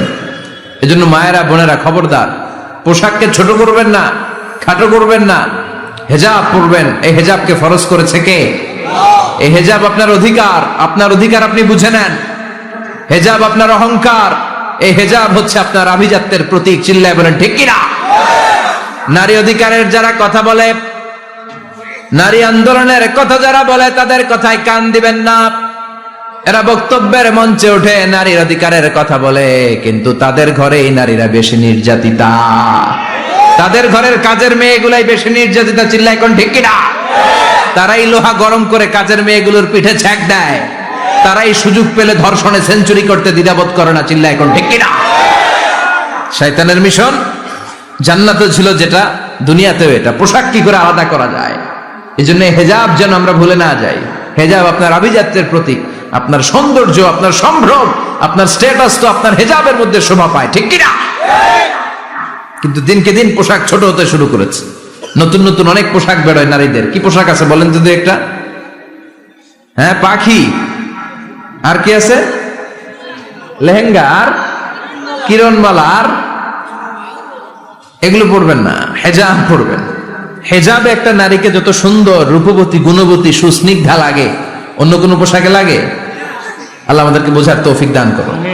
সাইয়েদনা আদম আলাইহিস সালাম, হাওয়া আলাইহিস সালাম জান্নাতের ভেতরে যখন উলঙ্গ হয়ে গেল, লজ্জাস্থান ঢাকার জন্য জান্নাতের বিভিন্ন গাছের দিকে দৌড়ায়, দৌড়িয়ে দৌড়িয়ে যেই গাছের পাতা দিয়ে তারা সেদিন লজ্জাস্থান ঢেকেছিল, ওই গাছের নাম ছিল তিন গাছ। কি গাছ? ওই তিনের কসম কোরআনে কেটেছে কে? সেজন্য আল্লাহ বললেন, ওয়াত্তিনি ওয়াজ্জাইতুনি ওয়া তুরি সিনিনা ওয়া হাযাল বালাদিন আমিন। সুবহানাল্লাহ পড়েন। তিনের কসম, জাইতুনের কসম। জাইতুন মানে জলপাই। আওয়াজ করে বলতে হবে, জাইতুন অর্থ খাইছেন? জলপাইয়ের আচার খাই না আমরা? জাইতুন মানে জলপাই, ইংরেজিতে বলে অলিভ। তবে আমাদের জলপাই আর আরব দেশের জলপাই একটু গুণগত পার্থক্য আছে। আরব দেশের জলপাই একটু ছোট হয়, আমাদের গুলা সাইজে বড় হয়। আরব দেশের জলপাই একসাথে অনেকগুলা খাওয়া যায়, আর আমাদের দেশের জলপাই আবার 2-3টার বেশি খাওয়া যায় না, অনেক টক না? এই 7টা জলপাই আর একটা 3, এই মিক্স রেশিওতে যদি আপনি রেগুলার খান, আপনার বার্ধক্য রোধ হবে, আপনার স্বাস্থ্য ভালো থাকবে। আলহামদুলিল্লাহ পড়েন। এই জাইতুন গাছগুলো আরব দেশে হিল ট্রাক্টস, পাহাড়ি এরিয়াতে হয়, 100 বছর বেঁচে থাকে। বিষ্ণু বলেছেন, কুলু যাইতা ওয়াদাহিনু ফাইন্নাহা মিন শাজারাতিন মুবারাকা। বিষ্ণু বললেন, জাইতুনের তেল খাও, জাইতুনের তেল গায়ের মধ্যে দাও, জাইতুনের তেল মালিশ করো, জাইতুনের ভেতরে বরকত ঢুকায় দিয়েছে কে? জাইতুনের তেল দাড়িতে, চুলে মালিশ করলে দাড়ি চুল সহজে পাকে না। বিশ্বনবী সব সময় দাড়িতে চুলে জাইতুন মাখতেন। আমি নিজেও মাখি প্রতিদিন, আপনারাও মাখবেন। বাজারে পাওয়া যায়, যে বলবেন অলিভ অয়েল, কি বলবেন? অলিভ অয়েল বললে আপনাকে দিবে। স্পেনের, মেড ইন স্পেন, এদের অলিভ অয়েল ভালো। ফিলিস্তিনের যে অরিজিনাল অলিভ অয়েল, এটা ভালো, এটা খাওয়া যায়। তাম্বুতু বিদ্দুহুনি ওয়া সিবগিল আকিলিন, এটার অনেক কাজ, খাওয়াও যায়, মালিশও করা যায়, জাইতুনের ডাল ভেঙে মেসওয়াকও করা যায়। সুবহানাল্লাহ পড়েন। বিশ্বনবী বললেন, নি'মাস সিওয়াকিয়াজ জাইতুন, জাইতুনের মেসওয়াক কতই না ভালো। ফাইন্নাহা সিওয়াকি ওয়া সিওয়াকুল আমবিয়াই মিন ক্বাবলি, কেননা আমি বিশ্বনবী নিজে জাইতুনের ডাল ভেঙে মেসওয়াক করি, আমার আগে লক্ষাধিক নবীরা সবাই জাইতুনের ডাল দিয়ে মেসওয়াক করেছে। সুবহানাল্লাহ পড়েন। আপনার দেহের ব্যাড কোলেস্টেরলের লেভেল কমে যাবে যদি জাইতুন আপনি খান। দাড়িতে মাখবেন, চুলে মাখবেন, আবার সালাদের মধ্যেও জাইতুনের তেল দিয়ে খাওয়া যায় যদি এক্সট্রা ভার্জিন হয়। লেস দেন 1% অ্যাসিড দিয়ে এটাকে পিউরিফাইং করলে এটার বলে এক্সট্রা ভার্জিন। এরপর আরেকটা আছে ভার্জিন, 2% অ্যাসিড দিয়ে পিউরিফাইং করে। 3-4-5% অ্যাসিড দিয়ে পিউরিফাইং করলে ওটার বলে রিফাইন্ড পিওর। ওটা গায়ে মালিশ করবেন, বরকত আছে না নাই? এজন্য এই দুইটার কসম কোরআনে কেটেছে কে? এরপরে রব্বুল আলামিন বলেন, ওয়া তুরি সিনিন,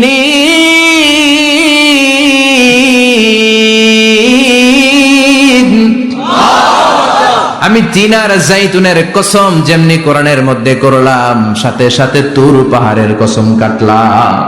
সুবহানাল্লাহ পড়েন। সাউথ সাইনা, দক্ষিণ সিনাইয়ে এই তুর পাহাড়ের অবস্থান। মিশরে 2টা জেলা আছে, উত্তর সিনাই, দক্ষিণ সিনাই।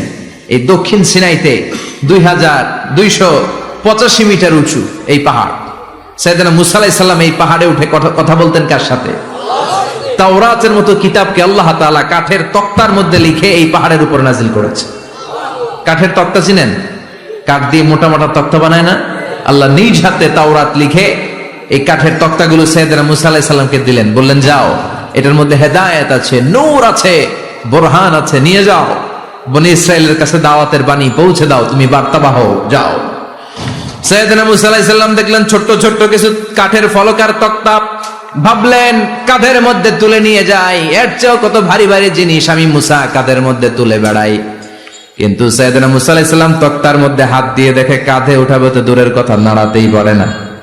সুবহানাল্লাহ পড়েন। কাঁধে উঠাবে তো দূরের কথা, কি করতে পারে না? নাড়াতেই পারে না। মুসা আলাইহিস সালাম ভাবলেন এদিক দিয়ে মনে হয় শক্ত, ওদিকে মনে হয় নরম, ওদিক দিয়ে ধরি, ওদিকে টান দেয়, ওদিকেও নড়ে না, মাঝখানে ধরে টান দেয়, নড়ে না। ঘটনা কি? এর চেয়ে কত বড় তক্তা কান ধরে ঘুরি, আর এগুলো নড়ে না কেন? আল্লাহ জিব্রাইলরে বলেন না একটু হেল্প করতে। আল্লাহ বললেন যাও, তোমারে হেল্প করতে কইছে।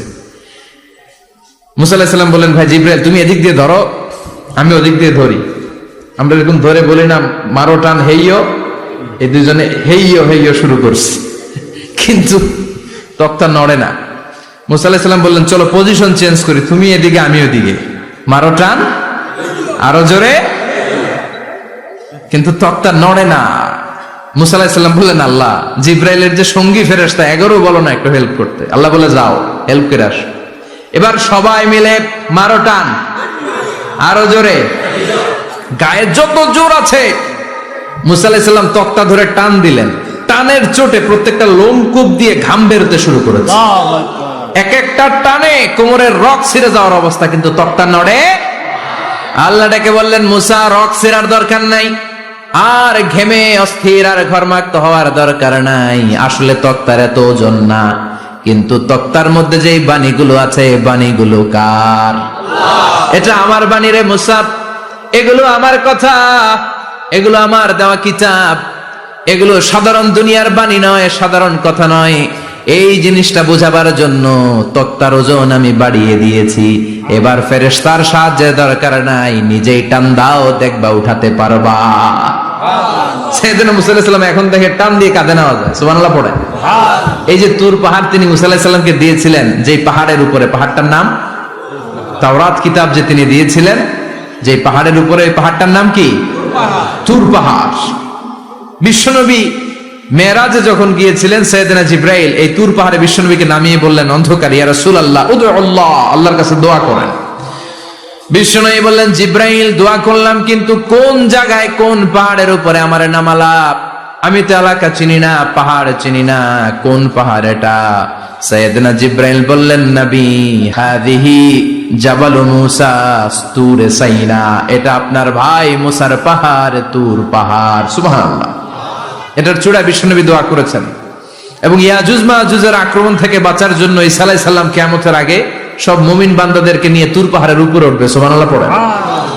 আমি নিজেই তুর পাহাড়ের উপরে উঠছি 2 বার জীবনে। আমি মিশরে ছিলাম তো, ওখানে আমি শিক্ষা সফরে 2 বার আমরা প্রায় তুরে সাইনাতে সফর করতাম। ঠান্ডা একটা এলাকা, মিশরে পুরো মিশরে গরম, ওদিকে ঠান্ডা। 3 ধর্মের লোকদের জন্য এটা একটা তীর্থস্থান, সবাই যায়, ইহুদিরা যায়, খ্রিস্টানরা যায়, আমরাও যেতাম।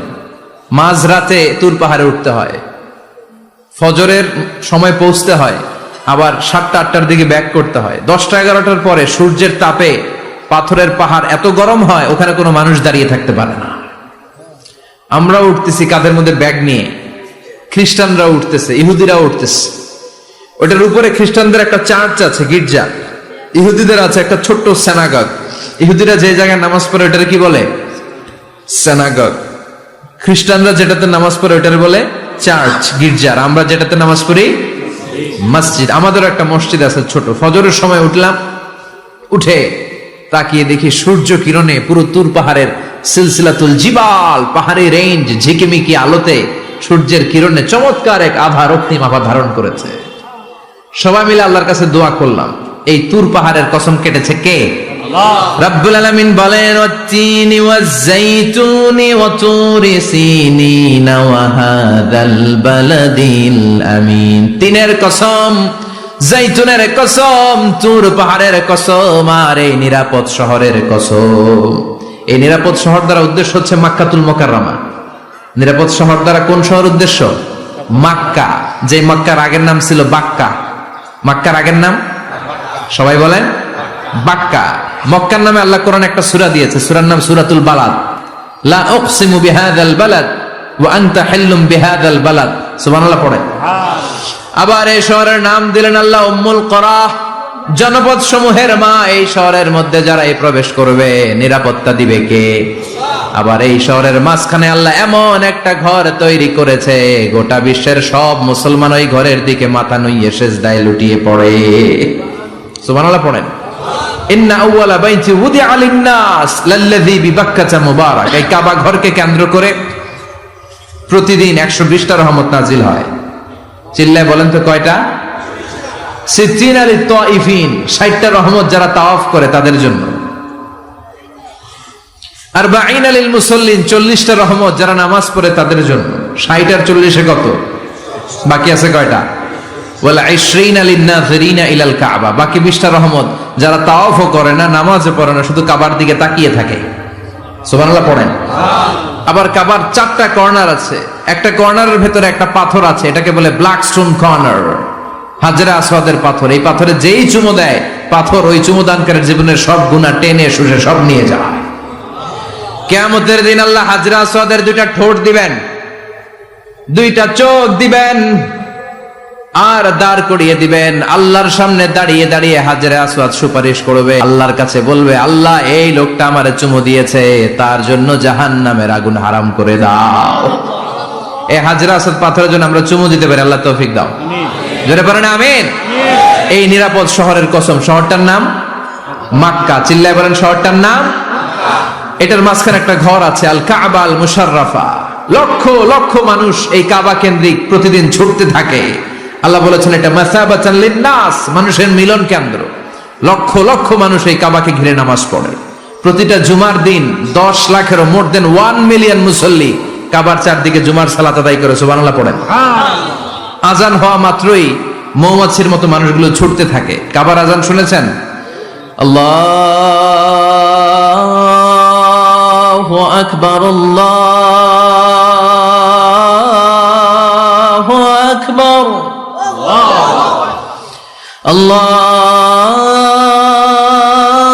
আল্লাহু আকবার,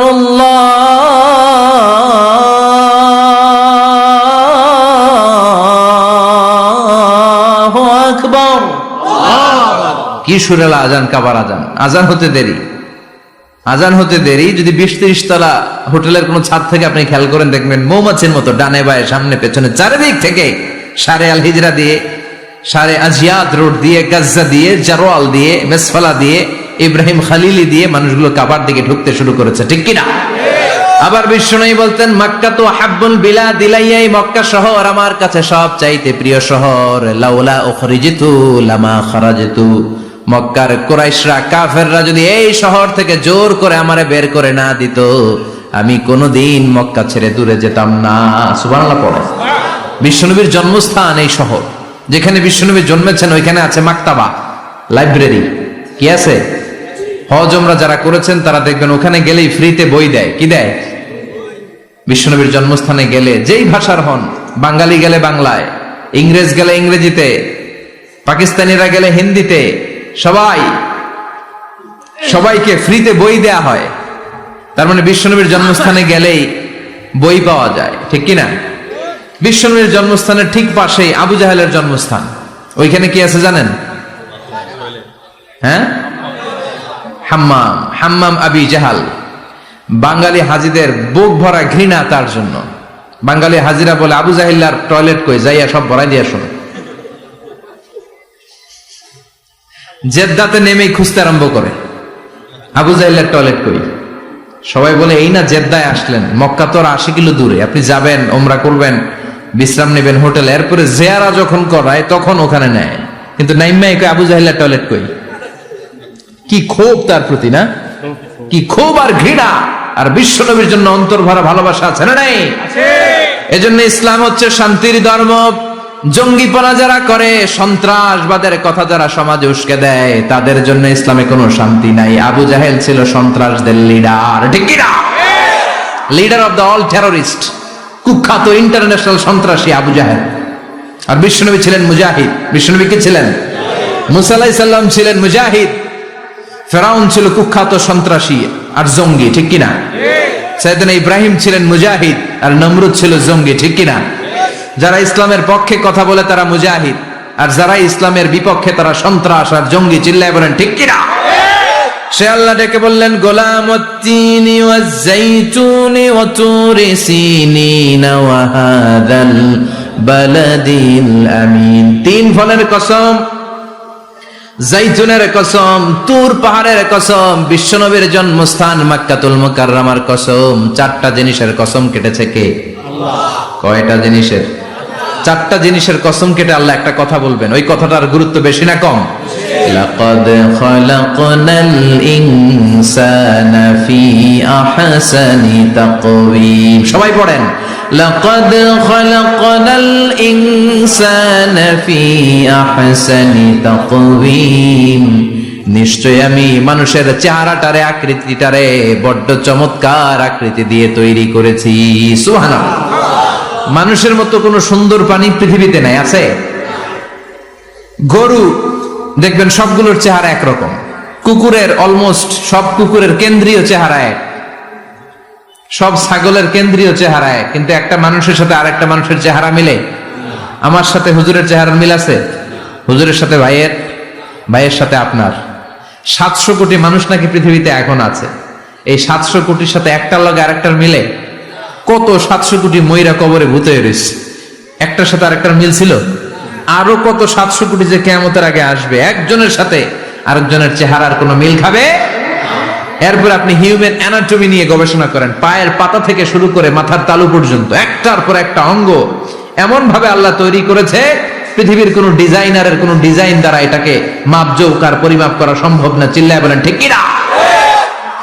এজন্য আল্লাহ বললেন, লাকাদ খালাকনাল ইনসানা ফি আহসানি তাকওয়িম। মানুষকে চমৎকার আকৃতি দিয়ে তৈরি করেছে কে? আমাদের যে অঙ্গটা ঠিক যেখানে বসানো দরকার, ঠিক সেই অঙ্গটা আল্লাহ তাআলা ওইখানেই বসিয়েছে, ঠিক কিনা? আল্লাহর সৃষ্টির মধ্যে কোনো খুঁত ধরার, ভুল ধরার ক্ষমতা কারো আছে? এক লোক বট গাছের তলায় বসে বিশ্রাম নিচ্ছে, আর বট ফল দেখে অবাক যে এত মোটা বট গাছ, ফলগুলো এত ছোট। বট ফল ছোট হয় না নাকি এত বড়? আর পাশেই ছিল কুমড়া গাছ, লাউ গাছ। আল্লাহরে গালে দিতেছে, আল্লাহর কি রুচি! চিকন চিকন কুমড়া গাছ, চিকন চিকন লাউ গাছ, এত বড় ফল, আর ইয়া মোটা বট গাছ, এতটুকু ফল। আল্লাহরে গালি দিতে দিতে ঘুমায় গেছে। আল্লাহরে গালি মারতে মারতে কখন যে ঘুমায় গেছে নিজেও জানো। হঠাৎ একটা বট ফল পড়ছে একেবারে নাকে, লাফ দিয়ে উঠেছে। উঠে দেখে নাক দিয়ে রক্ত বেরোচ্ছে, ব্লিডিং। নাকের রক্ত মুছে আর পড়তে আরম্ভ করছে আলহামদুলিল্লাহ। কি পড়ে? মনে মনে কয়, আল্লাহরে কেন গালি দিলাম? ওই কুমড়া যদি এইখানে হইতো, ওই লাউ যদি এইটার উপরে হতো, কুমড়া যদি একটা নাকের উপরে পড়তো, আমি নিজেই কুমড়া হয়ে যাইতাম। ঠিক কিনা? সুবহানাল্লাহ পড়েন। মা খালাকতা হাযা বাতিলা। এমনি এমনি আল্লাহ কিছু বানায় নাই, যেখানে যেটা যতটুকু দরকার সেটা করে দিয়েছে কে? আল্লাহ। চোখ যেখানে থাকা দরকার চোখ দিছে কে? আল্লাহ। নাক যেখানে দরকার নাক দিছে কে? আল্লাহ। চোখ কান এদিকে না হয়ে যদি অন্যদিকে হইতো সুবিধা হইতো? চোখ দুইটা মনে করেন এদিকে নাই, আছে এদিকে, এদিকে একটা চোখ, এদিকে, সুবিধা হইতো? খাওয়ার সময় আমরা প্রথমে দেখি, নাক দিয়ে শুকি, তারপরে মুখে মারি, ঠিক কিনা? তো চোখ যদি পিছনে হইতো, প্রত্যেকটা খাবার নিয়ে চোখে দেখানো লাগতো এইভাবে, তাই না? নাকও যদি এইখানে না হয়ে এদিকে নাকটা হইতো, খাবার নিয়ে ঘ্রাণ শুকতে চাইলে পেছনে নিয়ে। দেখেন কি সেটিং! চোখ যদি এইখানে না থেকে মাত্র 2 ইঞ্চি উপরে যদি আল্লাহ দিত, এদিকে একটা চোখ এদিকে একটা চোখ, সেজদা দিতে পারতেন? চোখ বন্ধ করে সেজদা দেওয়া লাগতো, ঠিক কিনা? ফুটবল খেলতে পারতেন? ফুটবলে হেড দিলেই ডিমের মতো পোজ হয়ে যেত চোখ দুইটা। সুবহানাল্লাহ পড়বেন না? দেখেন কানের কি সেটিং! কান যদি এইখানে না দিয়ে এই কানটা আল্লাহ এই বগলের নিচে দিত, আর এই কান যদি এই বগলের নিচে দিত, আজকে ওয়াজ শুনতেন কেমনে? এমনি। হাত তোলেন সবাই।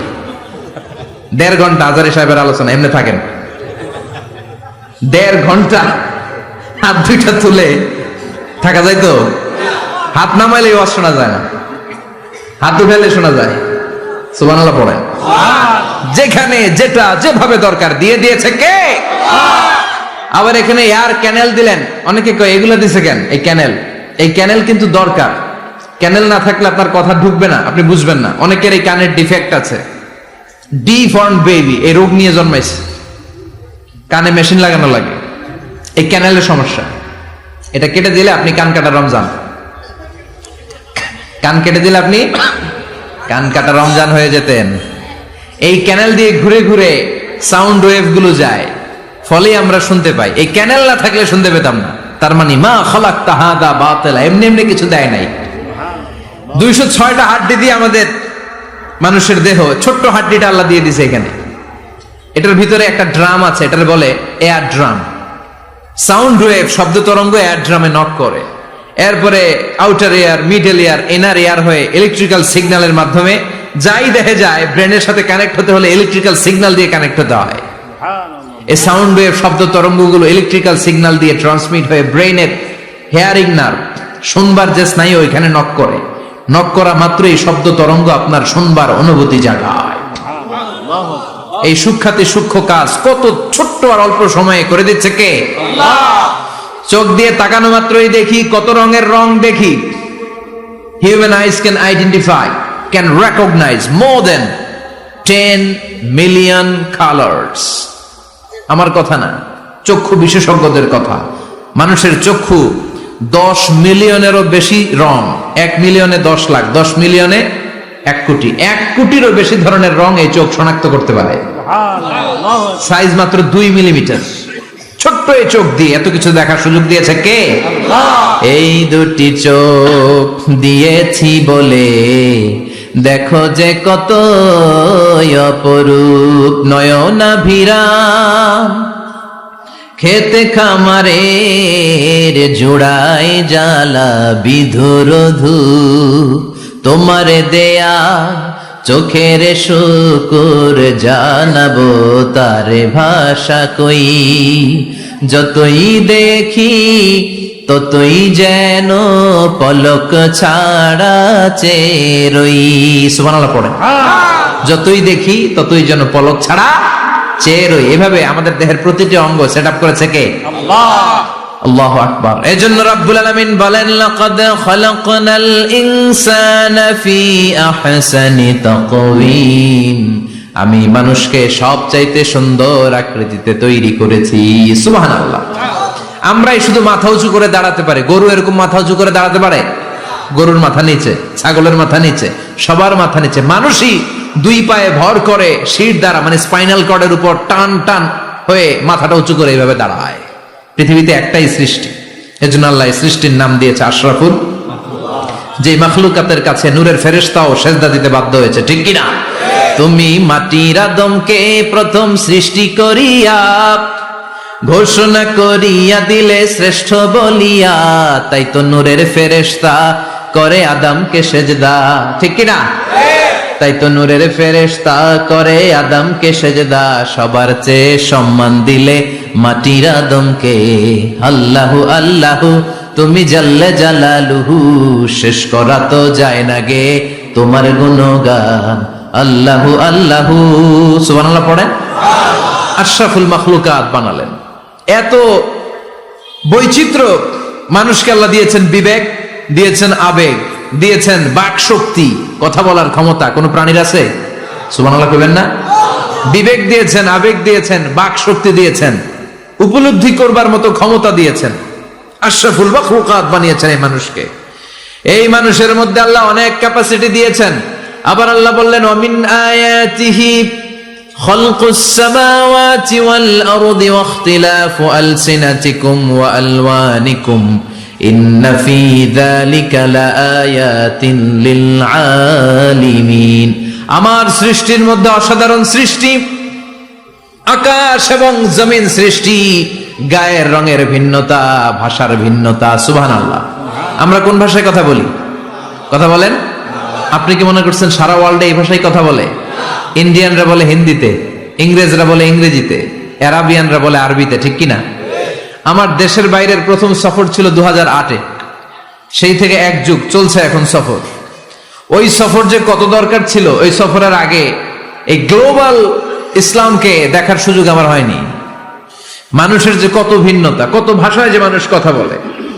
2008 সালে আমি যখন আমার ইউনিভার্সিটিতে গেলাম, মাগরিবের সালাতের সময় পৌঁছেছি। আজান হওয়ার সাথে সাথে দেখলাম students of more than 100 nationalities, they are coming out from their hostel to offer মাগরিব প্রেয়ার। মাগরিবের আজান দেখলাম হোস্টেল থেকে বিভিন্ন রঙের ছেলেপেলেরা মাগরিবের সালাত পড়ার জন্য বেরোচ্ছে। এক একটার কালার এক এক রকম, এক একটার ভাষা এক এক রকম। আমরা বাংলায় বললে আরাবিয়ানরা বুঝে না, আরাবিয়ানরা আরবিতে বললে ইন্ডিয়ানরা বুঝে না, ইন্ডিয়ানরা হিন্দিতে বললে ইংরেজরা বুঝে না, চাইনিজরা মান্ডারিনে বললে কেউ বুঝে না। চিয়াং ফিয়াং জিয়াং, এগুলো হচ্ছে চাইনিজ ভাষা। ইয়াং শিয়াং দিয়ে যখন কথা বলে কেউ বুঝে না। প্রথম মাগরিবের সালাত পড়ে আমি প্রথম নিগ্রু মানুষ আবিষ্কার করলাম। এর আগে কোনোদিন কালো মানুষ দেখি নাই।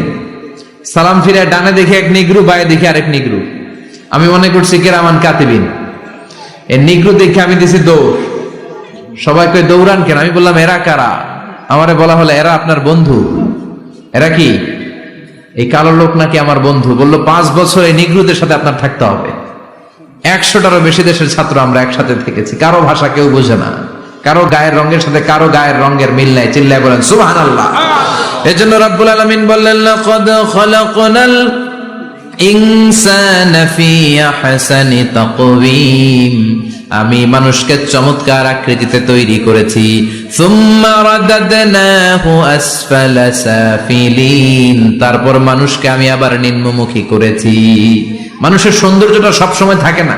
এই যে যুবক অবস্থায় আমাদের কি সুন্দর চামড়া, কি সুন্দর দেহ, বয়স যখন 70-80 হবে এরকম থাকবে? কথা বলেন না।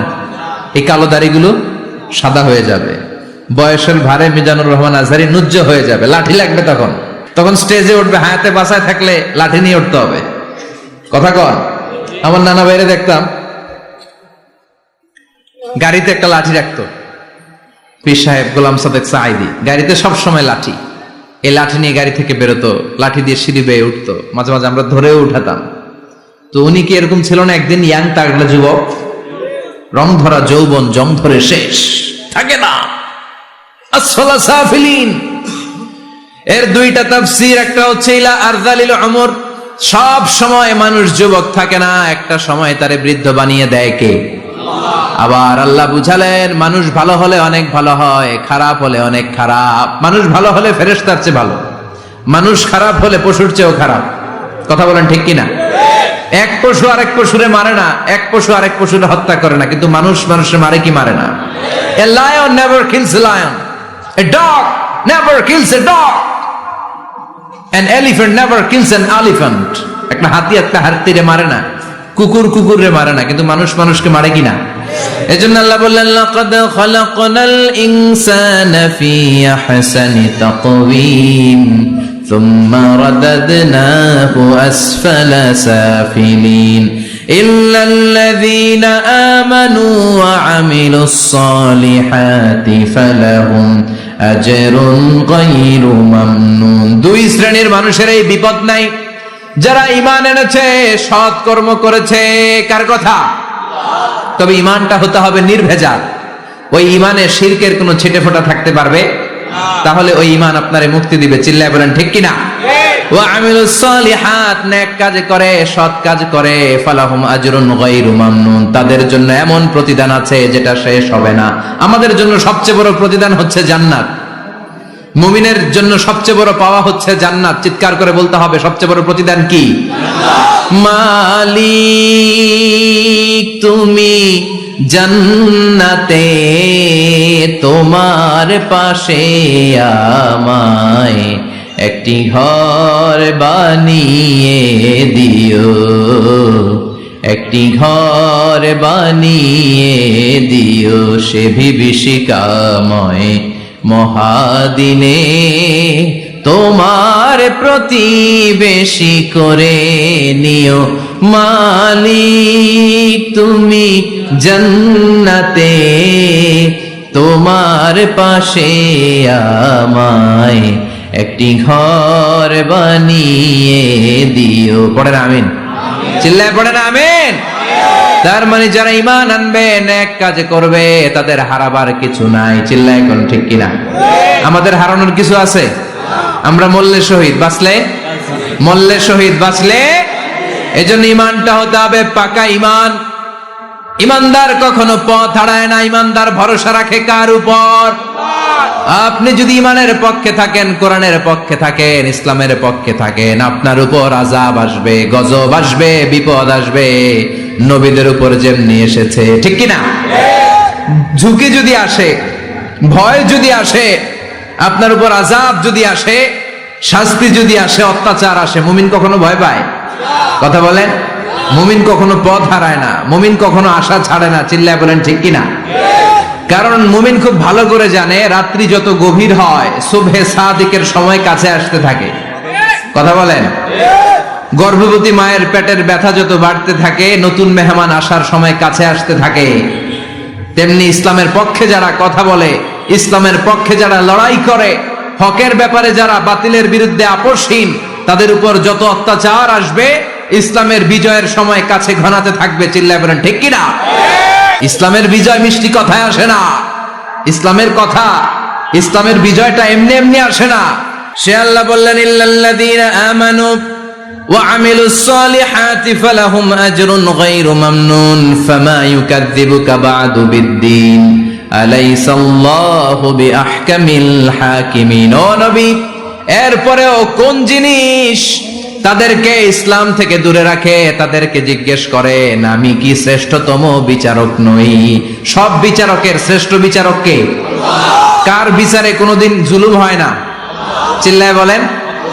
আল্লাহর বিচারে কেউ কোনোদিন ঠকবে? তিনি সবচেয়ে শ্রেষ্ঠতম বিচারক। বিশ্বনবী বললেন, সূরাতুত তিন তেলাওয়াত করতে করতে কেউ যখন এই অষ্টম আয়াতে চলে আসে, সেজন্য বলে বালা ওয়া আনা আলা যালিকা মিনাশ শাহিদিন। আল্লাহ, আমি সাক্ষ্য দিচ্ছি আপনি শ্রেষ্ঠ বিচারক। আপনার চাইতে শ্রেষ্ঠ বিচারক হতে পারে না। দুনিয়াতে যে বিচারগুলো পান নাই, আপনি কি মনে করছেন আখিরাতে এই বিচার হবে না? কথা বলেন। আপনার উপর জুলুম করা হয়েছে, আপনাকে নির্যাতন করা হয়েছে, এগুলোর বিচার করবে কে? আল্লাহ। আপনার জমি মেরে খেয়ে দিয়েছে, আপনার সম্মান নষ্ট করেছে, বিচার করবে কে? আল্লাহ। যত অন্যায় বিচার পৃথিবীতে হয়েছে, এগুলোর নতুন করে বিচার হবে। সেই বিচারকের, সবচেয়ে বড় বিচারকের ভূমিকা পালন করবে আমাদের আল্লাহ। আহকামুল হাকিমিন। আল্লাহ put a question to the audience, to the মুমিনিন। মুমিনদের কাছে আল্লাহ একটা প্রশ্ন রেখে এই সূরাটা শেষ করেছেন। আলাইসাল্লাহু বি আহকামিল হাকিমিন, আমি কি শ্রেষ্ঠতম বিচারক নই? এজন্য আমাদের ভরসা সব সময় একজনের উপর, তিনি কে? আল্লাহ। আর মুমিন কখনো আশা হারায় না। মুমিন তাওয়াক্কুল করে কার উপর? আল্লাহ। ভরসা রাখে কার উপর? আল্লাহ। বিপদে আপদে, সকালে বিকালে, সর্বাবস্থায় ফরিয়াদ করে একজনের কাছে, তিনি কে? আল্লাহ। আল্লাহ আমাদের সবাইকে কথাগুলো বুঝার, আমল করার তৌফিক দান করুক। আমরা পড়ি আমিন। আরো জোরে পড়েন আমিন।